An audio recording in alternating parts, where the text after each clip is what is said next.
Good morrow, ladies and gentlemen. With this screencast here, we're going to begin our final unit of the semester, and that would be the unit over the Renaissance, the rebirth of Europe. But before we can really delve deeply into the Renaissance, I would really like to take a look at this transitional period that takes place at the tail end of the Middle Ages that moves us into the Renaissance. It's a little something historians call the High Middle Ages, because what I want people to understand is that it's not like, you have the Crusades and then you go to bed one night in the Middle Ages and boom, you wake up, it's the Renaissance.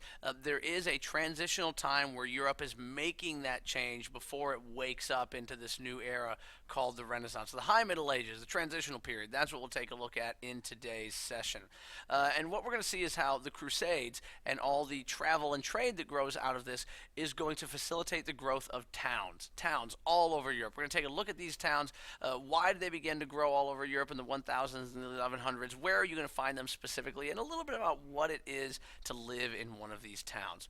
And then we'll see how all of this is leading to an economic revival in Europe. How do the towns impact the economic growth of Europe? How do they lead to a money economy? What is a money economy anyway, and how's it different from the barter that Europeans were using?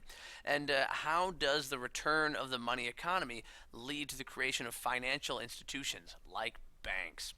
Also created in the midst of all this is a new social class, the middle class. But what are they, and how did the growth of the towns lead to the growth of this new social order? And then finally, we'll see institutions of higher learning, universities. How did they grow as a result of the growth of towns and economic growth and social growth? And what was the purpose of the universities, and where are you going to be able to find them during this time period? So those are the essential questions. That's what we want to accomplish. Thus, without further ado, let's go ahead and begin. So during the 1000s and the 1100s, we start to see the number of towns in Europe increase tremendously. And this is largely due to the increase in trade and travel that is brought on by the Crusades. Now, for the first time, really since the fall of Rome, we have major connection between Western Europe and the East. And the contact from the Crusades has brought about this demand for trade, and trade is leading to travel, and not to mention all the other Crusades that are still going on during this time. Well, as trade and travel improves, we start to see towns popping up around the most traveled roads and waterways. Why are towns popping up there? Because that's where the people are. And a lot of it, stems from small places that already existed. Others began as sort of stopovers that were built up and got bigger and bigger and bigger. But the bottom line is that in the well-traveled areas, because travel and trade are much more regular and improved now, we see towns begin to grow. And Europeans often call these towns burgs. In England, they called them burgs, B-U-R-G. In Germany, they called them burgs, B-E-R-G. And in France, they called them bourgs, B-O-U-R-G. And that's going to play into the names for the middle class a little bit later on here. Now, within these towns, you've got really narrowly, tightly packed spaces. The narrow, winding streets are something that nowadays, as a tourist, is something very, very quaint. But during this time period, the narrow, winding streets speak to a very growing, but very tightly packed and overcrowded space, as these streets are lined with homes and with businesses. And these towns are not the towns of the old Roman days. This is not a Roman-designed city or town. This is very haphazard in its design, and it does not have the amenities that a Roman town had. There is no running water, there is no sewage system, there is no garbage removal, and so sanitation in these early towns is incredibly, incredibly poor.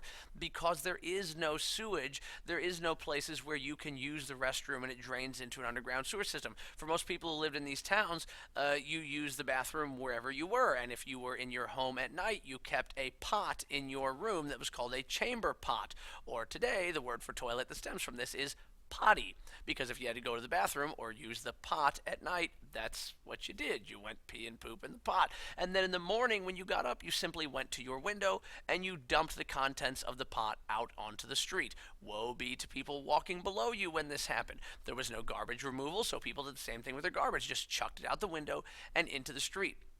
So sanitations in these towns are really a joke, and as a result of poor sanitation, epidemics of illness and plague are unbelievably common. Plagues happened all the time in Western Europe because of these bad situations. But the most well known of all of these plagues is the Black Death Plague that ravaged Europe from about 1348 to 1350. This is just one of many plagues, but this is just the worst of all of these plagues, killing anywhere from 25 to 50% of Europe's population during this time.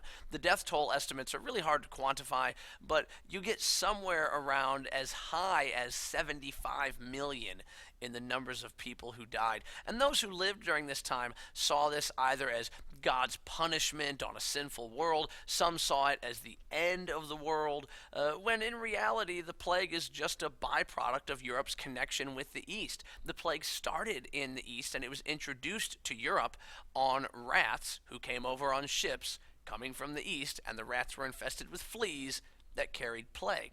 So, whereas it appeared to be the end of the world for many, and it sure would have looked like it, in reality it's just a byproduct of Europe's new growth and expansion and connection with the East. Now, speaking of connection and trade with the East, the growth of towns, along with this rapid expansion of trade as a result of the Crusades, leads to rapid economic growth. The demand for luxury goods like silk and like spices and porcelain and other goods from the East had increased tremendously since the Crusade. These Crusaders, they go to the East and they see things that they don't have in Western Europe. And when they come home, they want them, but the only way to get them is through trade. And so this leads to an explosion of trade between West and East. And thus the towns that sit on the major trade routes and control the Mediterranean sea trade, specifically towns in Italy, towns like Venice and Pisa and Genoa, become incredibly wealthy due to the trade in these luxury goods, because these are the towns that are sort of like the gatekeepers for the trade into Europe, and they become fabulously wealthy.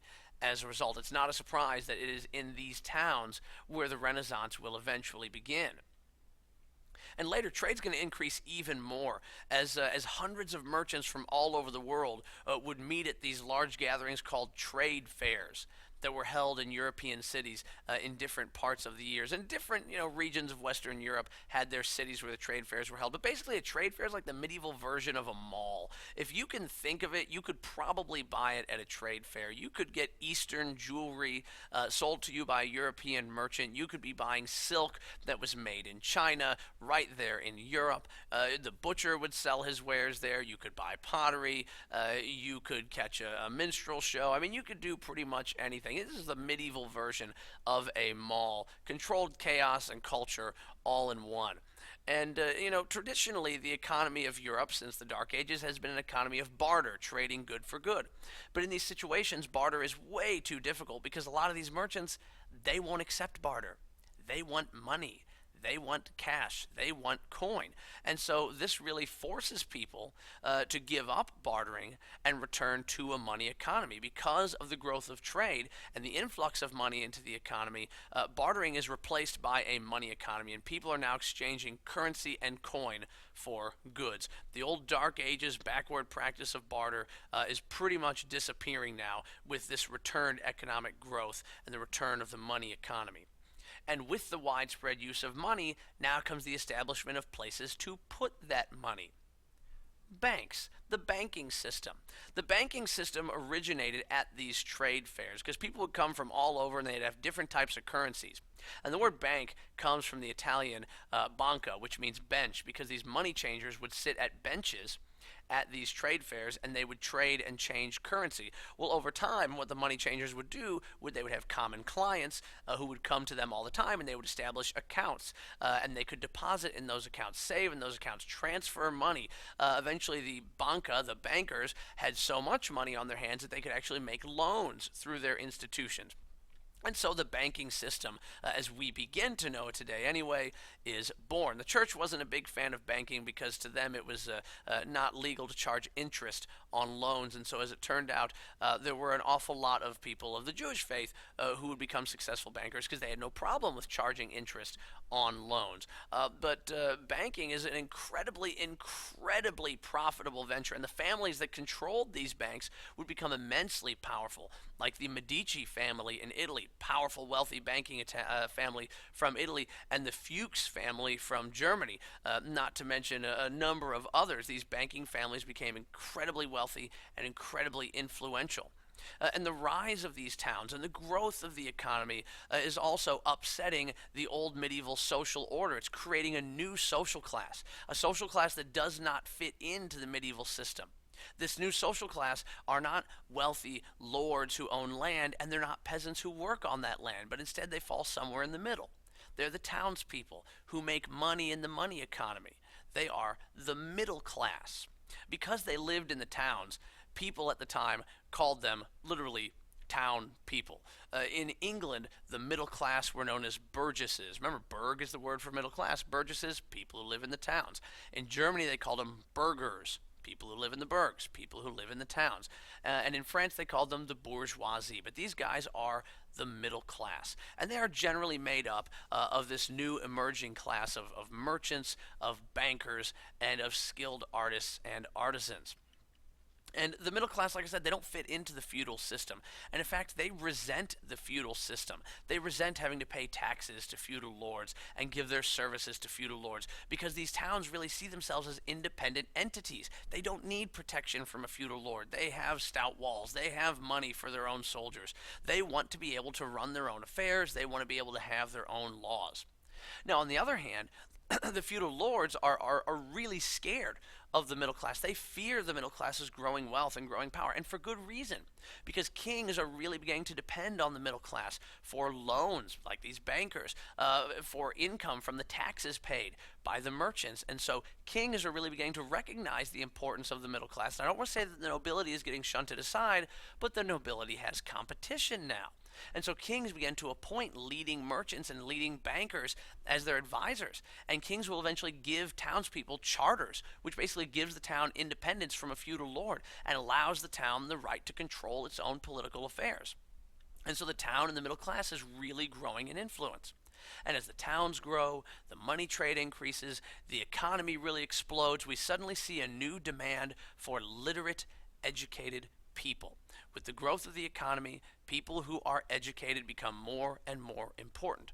And so in order to educate large numbers of people to meet the demand for literate, educated people, scholars began to open up schools called universities, where students can go to learn.